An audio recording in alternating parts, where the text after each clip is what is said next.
Falamos hoje aqui de manhã, e convido você para retornarmos então ao livro do profeta Isaías. Isaías capítulo 9.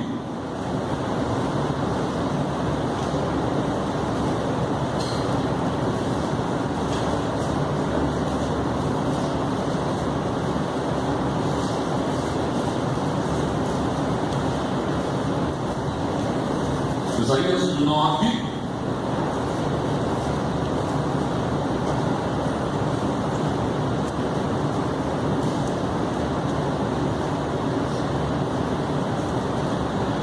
Profeta Isaías, capítulo 9, versículos 6 e 7.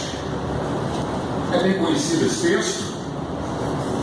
Diz o seguinte: porque o menino nos nasceu, um filho se nos deu. O governo está sobre os seus ombros, e o seu nome será Maravilhoso, Conselheiro, Deus Forte, Pai da Eternidade, Príncipe da Paz, para que se aumente o seu governo e venha a paz sem fim sobre o trono de Davi e sobre o seu reino, para estabelecer e firmar mediante o juízo e a justiça, desde agora e para sempre. O zelo do Senhor dos Exércitos fará isto.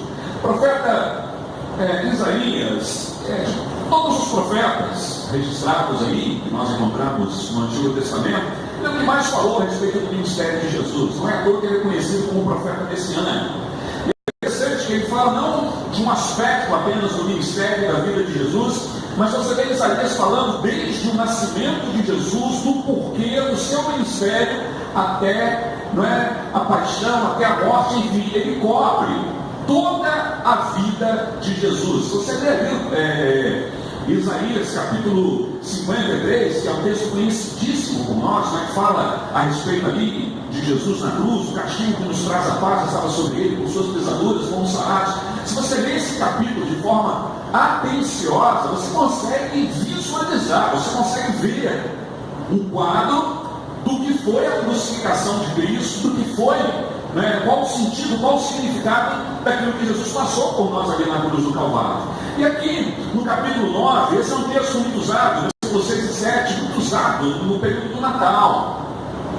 Jesus, eu já ouvi mensagens assim, já preguei mensagens assim, falando nesse sentido: Jesus, maior presente de Deus para a humanidade. Ok? Alguma coisa errada nisso? Não. Um menino nos nasceu, um filho o quê? Seu.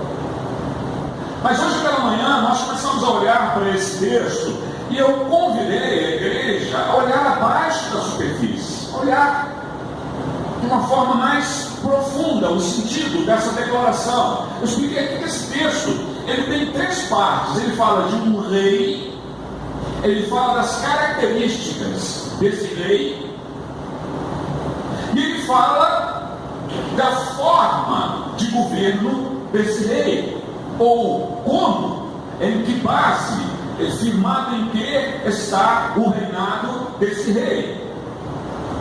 Hoje pela manhã eu falei um pouquinho a respeito dessa primeira parte do versículo 6, que nos diz: o menino nos nasceu, o filho se nos deu, e falei a respeito do seu governo.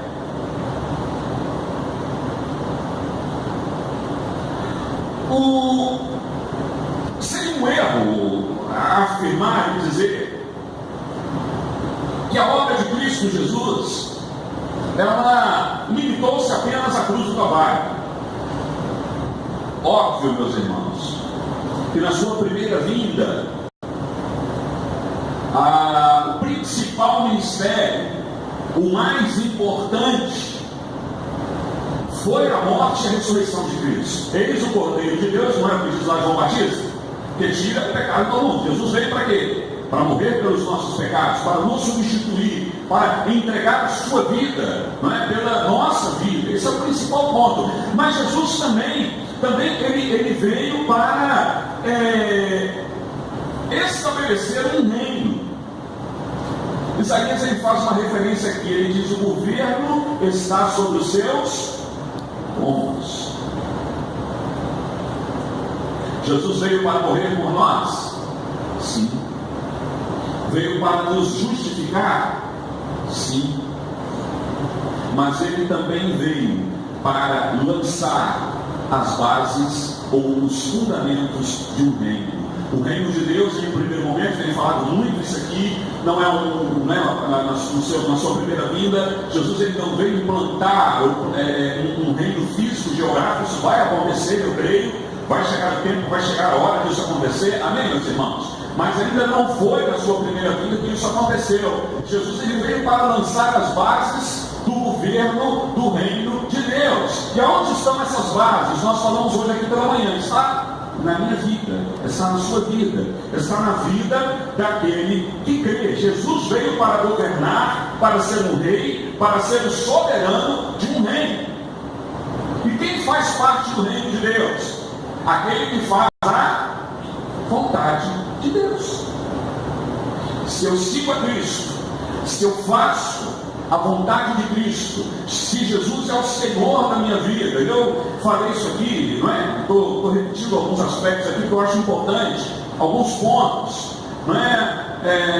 Venha o teu reino, faça a tua vontade, não é? A partir do momento que eu entrego a minha vida a Cristo, não é mais eu, não sou mais eu, não é mais a minha vontade, não é mais aquilo que eu quero, não é mais aquilo que eu acho, não é mais aquilo que eu penso, eu sou cidadão do reino, eu sou embaixador de Cristo. Eu estou aqui como um representante legal do Senhor nessa terra. Não é a minha vontade, mas é a vontade dele. Foi o que ele ensinou. Já não sou mais eu quem vive, mas o quê? Cristo vive em mim. É o que diz a palavra, o que nos ensina a palavra. Cada dia mais próximos, mais semelhantes a ele. No reino, nós vivemos debaixo da Constituição. Todo governo tem uma Constituição. E qual é a Constituição do reino? A Bíblia Sagrada. Nós vivemos segundo os princípios da palavra de Deus, com a ajuda do Espírito Santo, com a direção de Deus, com a capacitação do Espírito Santo em nossas vidas. Então eu sirvo a Cristo. Então se eu sirvo a Cristo, se Jesus é o Senhor da minha vida, se eu declaro Jesus, a minha vida é tua, que seja feita não a minha vontade, venha o teu reino, faça a tua vontade, o teu querer em minha vida, eu faço parte do reino, eu sou base desse reino aqui nessa terra. Ok, meus irmãos? E esse texto, ele fala a respeito do governo, mas ele também fala a respeito de algumas características do rei, daquele que governa esse reino.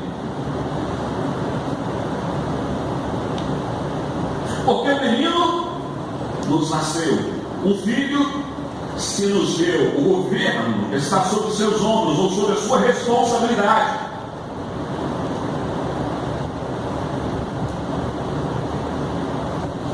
E é uma responsabilidade muito grande, e há um peso muito grande.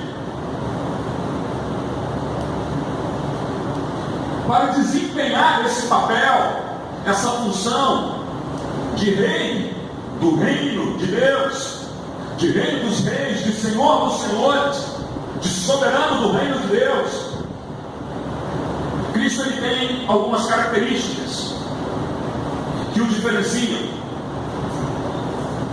que faz dele diferente de qualquer autoridade humana, que faz ele maior do que qualquer autoridade humana, que nos mostra um rei soberano, excelentíssimo, que nos mostra um rei acima de qualquer rei, de qualquer autoridade humana. Rei dos reis, o quê? Senhor dos senhores. Pastor, eu faço parte do reino de Deus.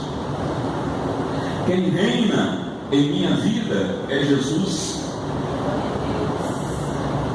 Cantamos hinos, meus irmãos, declarando isso,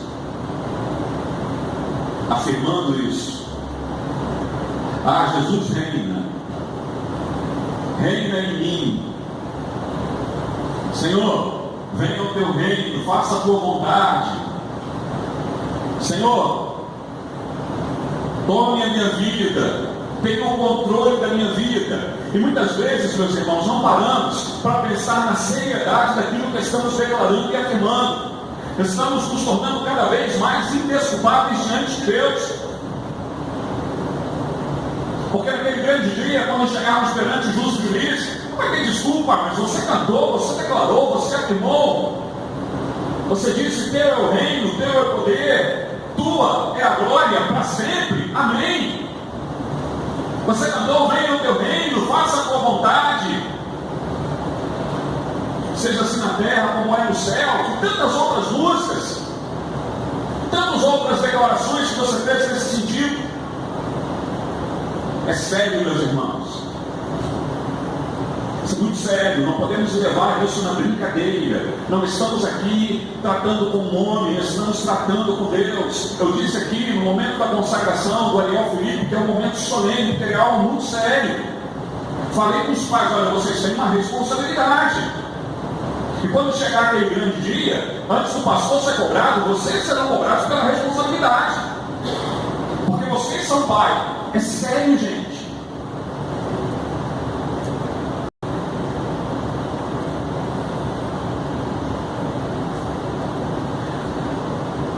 Para ser o governante do reino de Deus, o rei tem algumas características que o diferenciam dos outros. Qual é a primeira característica, pastor? Maravilhoso. Entenda, a palavra maravilhoso aqui, ela não está falando no sentido de beleza humana. Eu olho para minha esposa e digo: você está maravilhosa. Verdade. Mas não é necessariamente nesse sentido. Apesar de que quando João viu lá em Apocalipse Jesus, quando ele viu os céus abertos, foi algo de outro, meus irmãos, literalmente, de outro mundo, sobrenatural, foi algo maravilhoso. Mas a palavra aqui maravilhosa, ela tem exatamente esse sentido de sobrenatural. Cristo, ele é um rei sobrenatural. Olha que loucura, Jesus reina na minha vida sem eu nunca ter visto ele. Quantas pessoas aqui já viram Jesus face a face? Quantas pessoas já contemplaram a ele, já conversaram com ele face a face, já ouviram? Ninguém, meu irmão. Mas apesar disso, ele é Senhor na minha vida. Eu não vejo, mas eu sei que ele está comigo todos os dias até a consumação dos séculos. Isso é algo que é sobrenatural. Sobrenatural, meus irmãos, no sentido daquilo que Cristo fez e realizou e continua fazendo nos dias de hoje. Olha para a Bíblia Sagrada, meus irmãos, quantos feitos, quantas coisas maravilhosas que Jesus fez e realizou. Quantos cegos enxergaram, quantos surdos ouviram, quantos mudos falaram, quantos paralíticos andaram, quantos leprosos foram curados, quantas pessoas possessas por espíritos malignos, endemoniadas, foram libertas com a palavra de Jesus. Quantos sinais! Jesus andou sobre as águas, fez tempestade passar. Ele é maravilhoso, sobrenatural, no seu poder, na sua grandiosidade, na sua excelência, no fato dele ser excelso, ou seja, estar nas maiores alturas, estar acima de tudo e de todos. Ele é maravilhoso e continua sendo maravilhoso, meus irmãos. Respeite esse rei, honre esse rei, ame esse rei, porque ele é maravilhoso.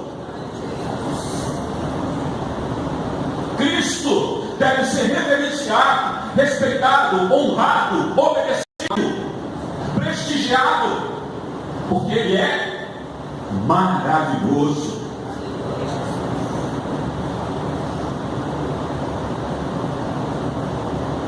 Ele, Renato, ele transforma diagnóstico de câncer, não transforma? Sair de Valadares com diagnóstico de câncer e chegar em Belo Horizonte e mudar a situação. Muda ou não muda? Muda ou não muda? Isso é o que? Maravilha. Jesus é maravilhoso. Respeite o Rei dos Reis. honre o Rei dos Reis, ame o Rei dos Reis, porque Ele é maravilhoso. Ele ressuscita mortos, como nós vimos aqui. Ame, respeite, honre o Rei dos Reis.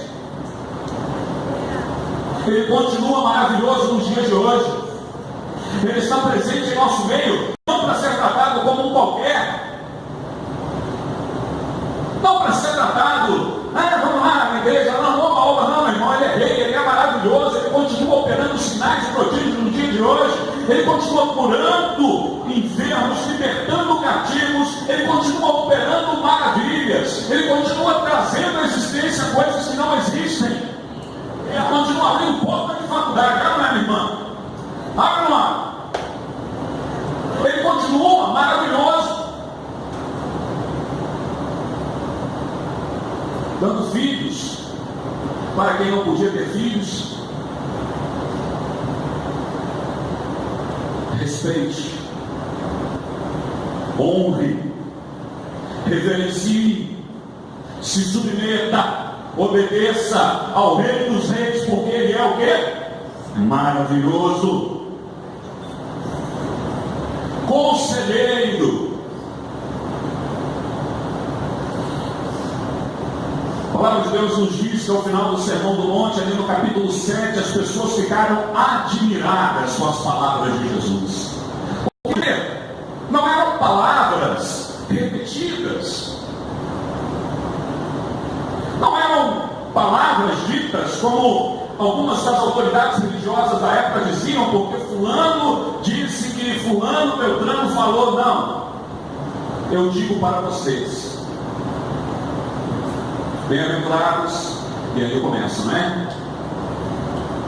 A Bíblia diz isso a respeito do adultério, mas eu digo que se você olhar para uma mulher com intenção impura, isso já é adultério, e por aí vai. Jesus, ele apresenta a palavra de uma forma viva, de uma forma eficaz, ele aplica a palavra de Deus ao contexto daquelas pessoas, em suas parábolas, em seus ensinos. As pessoas ficavam impactadas, admiradas.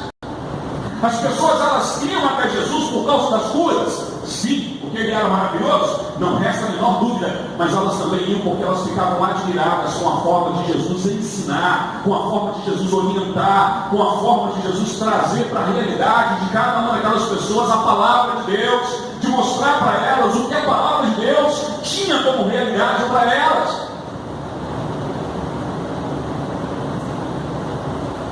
Ele continua conselheiro nos dias de hoje.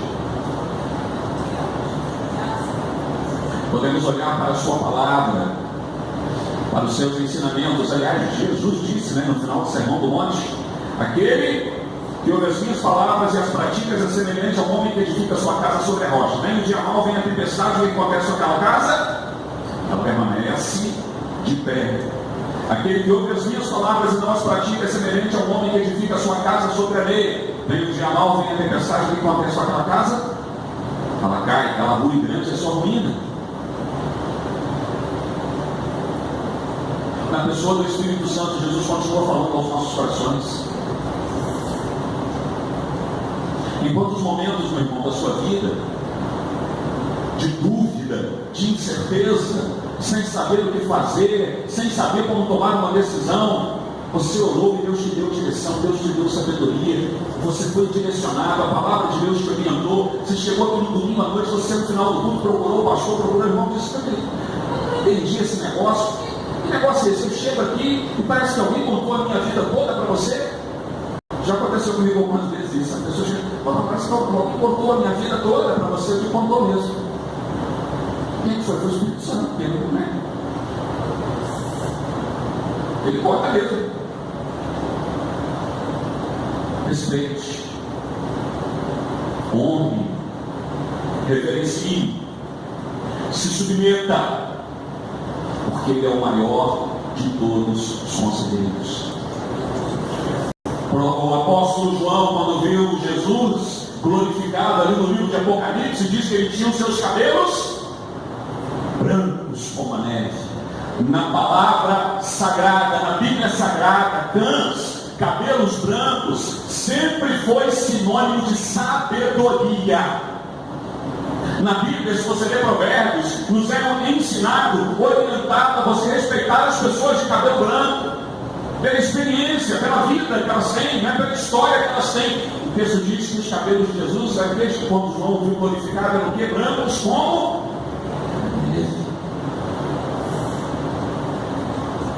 Você está diante daquele que conhece o teu passado, o teu presente e o teu futuro, aquele que de eternidade a eternidade é Deus, aquele que sabe de todas as coisas, aquele que sabe o que é melhor para a tua vida, aquele que sabe o que é melhor para você, aquele que nos orienta, ele nos conduz, aquele que nós buscarmos direção nele, ele nos orienta, ele nos ajuda. Por quê? Porque ele sabe tudo, ele conhece tudo, ele é onisciente, ele conhece os nossos pensamentos. Ele sonda a nossa mente, diz o texto que a palavra ainda nem veio à nossa boca, e ele o quê? Já conhece. Respeite, meu irmão.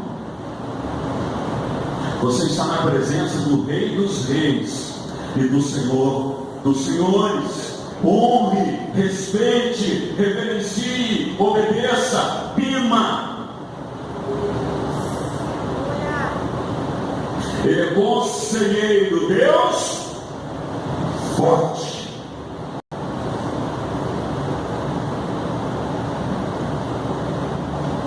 Não há rei mais poderoso, não há principado, não há potestade, não há força espiritual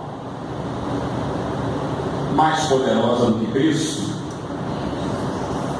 Voltando então ao Evangelho de João, ao livro de Apocalipse, no capítulo 4 ou no capítulo 5, não me lembro exatamente agora, nos diz que Deus está sentado no trono e nas suas mãos há uma carta selada com vários selos, e aquilo ali eram selos, aquela carta ali era a carta do juízo de Deus que seria exercido, e o texto diz que não foi encontrado nem nos céus, nem na terra, nem abaixo da terra alguém que pudesse abrir aquele livro. E o texto diz que quando João fica sabendo disso, quando ele vê aquilo acontecendo, ele começa a chorar, porque poxa, então vai continuar do jeito que está, então toda a minha fé, toda a minha esperança em Cristo, toda a minha confiança em Cristo foi em vão. Eu estou aqui nesse lugar preso, sofrendo por causa do Evangelho em vão. E aí o texto diz que um dos anciãos toca no ombro dele assim e diz: ei, não precisa chorar não,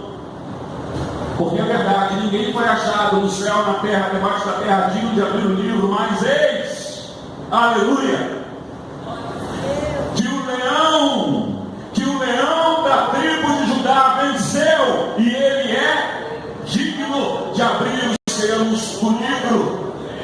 Jesus, ele tem autoridade de vida e morte, ele é Deus poderoso, ele dá vida para aqueles que nele creem, vida eterna. Eu vim para que tenham vida e a tenham em abundância, é o que ele fala, é o que ele ensina em sua palavra. Eu vim para que tenham vida e a tenham em abundância. Ele veio para trazer vida e vida abundante. Ele é Deus forte. Se eu creio nele, eu tenho vida eterna, eu tenho certeza de vida eterna. O Espírito Santo testifica com o meu espírito que eu sou filho de Deus, testifica que eu sou salvo. Como é que você pode ter certeza que você é salvo? Porque o Espírito Santo testifica com o meu espírito. Ah, mas não tem mais, é o que a Bíblia diz e ponto final. Ele tem o poder da vida. Ele é aquele que se assenta no trono de Davi.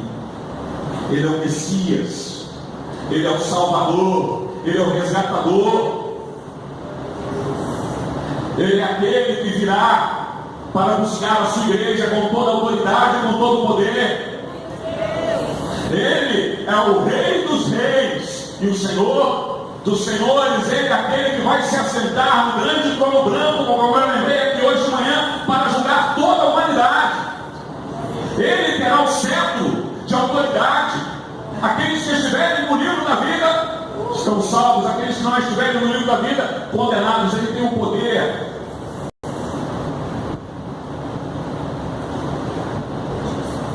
Tema a Ele, respeite a Ele, reverencie a Ele, Honre a Ele. Ele é a maior de todas as autoridades. Não há anjo, não há demônio, nada. A Bíblia diz que todo joelho se dobrará e toda língua há de confessar que Ele é Senhor. Você pode dar uma salva de palmas ao Senhor por isso? Aleluia!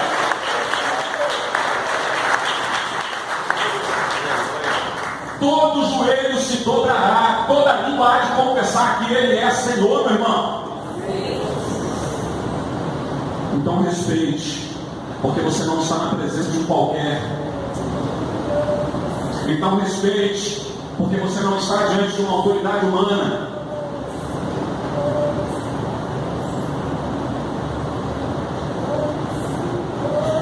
Deus forte, Pai da o quê? Eternidade. Pai, no sentido de que gera.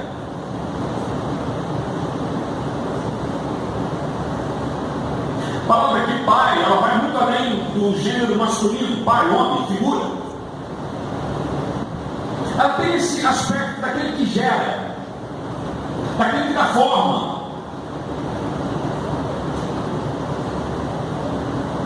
A eternidade foi gerada por Ele. Ele é Pai da eternidade, meus irmãos. Só Ele tem as palavras de vida eterna, como disse lá Pedro.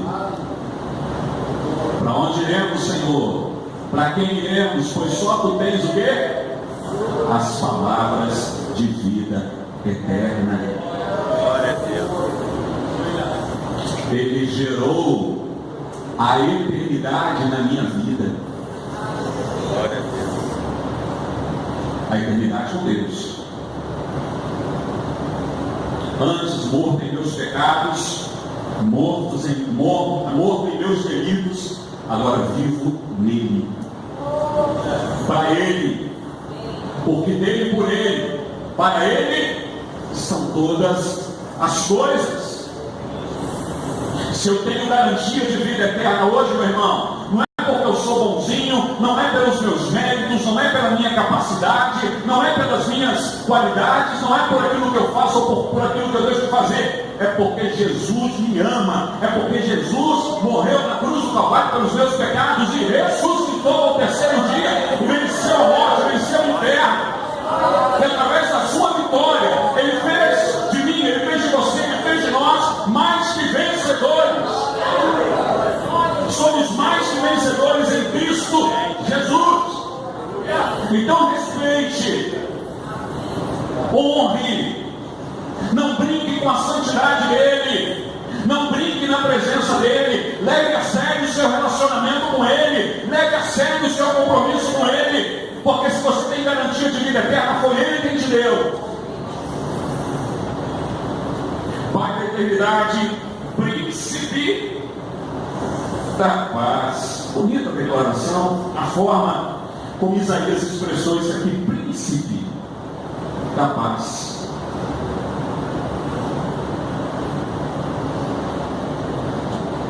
Paz com Deus, paz de Deus. A Bíblia diz que todos pecaram. Sabe o que é todos, Larissa? É o quê? É todos. Pastor, explica aí, teologicamente, o que significa a palavra todo? Todos. Do latim, do grego, do hebraico, todos. É todos, é todo mundo. Todos nós, sem exceção. Todos pecaram. E a consequência do pecado, meus irmãos, foi inimizade com Deus. O pecado dele separou o homem de Deus. E aí? Jesus veio. Há algumas situações, algumas questões de desentendimento, né? Já aconteceu comigo, pode ter acontecido com você. Às vezes você viveu uma situação na sua vida, de uma situação, um problema, um desentendimento, ou uma questão que precisa ser resolvida. E às vezes, por não ter uma capacidade de lidar com aquela situação, né, por não ter. É uma palavra que muita gente não gosta, mas por ser ignorante naquele assunto, por não ter um conhecimento devido naquele assunto, você busca alguém para ser mediador. Não acontece às vezes?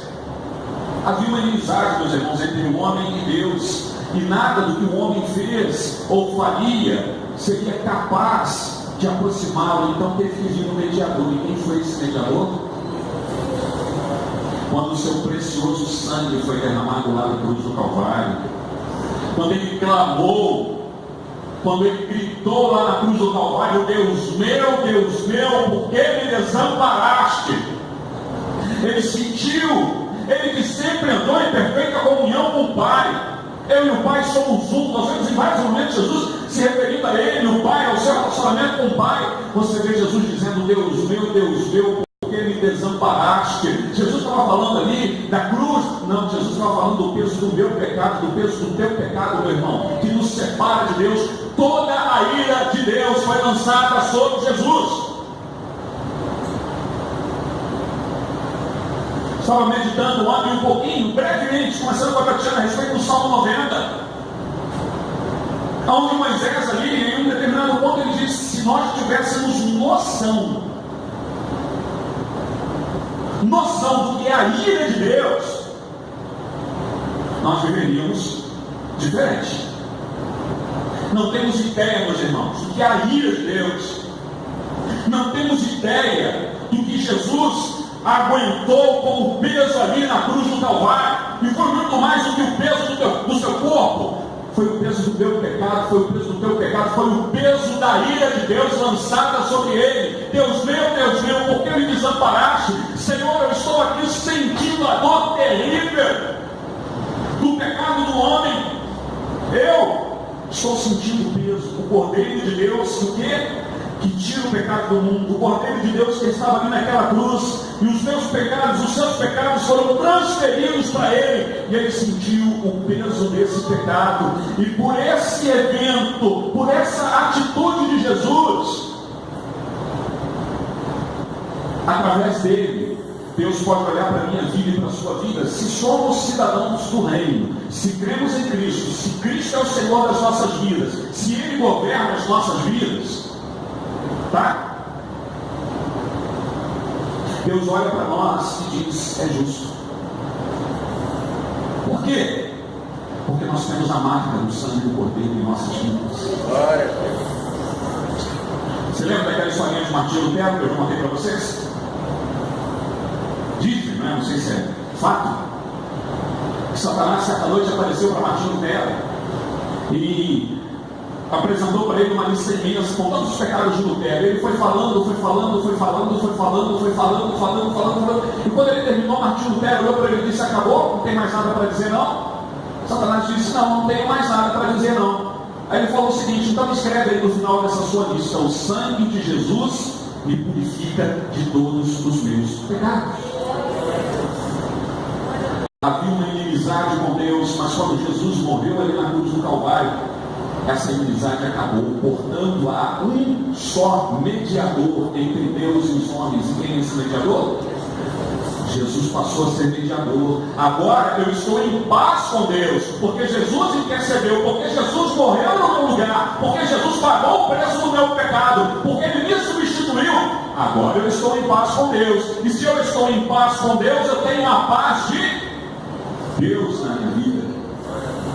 Essa paz que excede a todo entendimento, quando Jesus disse que deixe-vos a minha paz vos dou, não vou a dor como o mundo a dar. Essa paz que preenche as nossas vidas, que nos ajuda a viver, que nos ajuda a seguir em frente, que nos ajuda a enfrentar as lutas e as dificuldades, de pé diante dos homens, firme na presença dos homens, mas de joelho na presença do Senhor.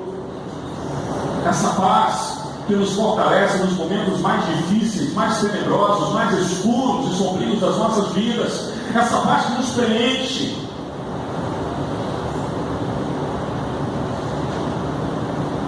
Agradeça a Ele. Agradeça ao Rei dos Reis. Agradeça ao Senhor dos Senhores por isso. Seu nome será maravilhoso, Conselheiro, Deus forte, Pai da eternidade, Príncipe da... Ele é Rei dos Reis, Senhor dos Senhores, meu irmão, minha irmã. Precisamos entender que não estamos diante de uma figura qualquer. Vivemos debaixo da graça, meus irmãos. E tem muita gente que confunde graça com outras coisas. Ah, porque eu estou na graça, então é de qualquer jeito, é de qualquer maneira. Não é não, irmão. Você está na presença do Rei dos Reis, Senhor dos Senhores. E como nós vimos aqui hoje pela manhã, o seu reino, ele tem como princípio o juízo e a justiça. Respeite o Rei, honre o Rei, ame o Rei, se entregue pelo Rei, tema o Rei, obedeça ao Rei, seja fiel ao Rei. Porque se você faz parte do reino, Ele é o soberano do reino, e a Ele quem nós devemos honrar, para a glória de Deus Pai. Amém. Louvado seja o nome do Senhor. Vamos ficar de pé, meus irmãos.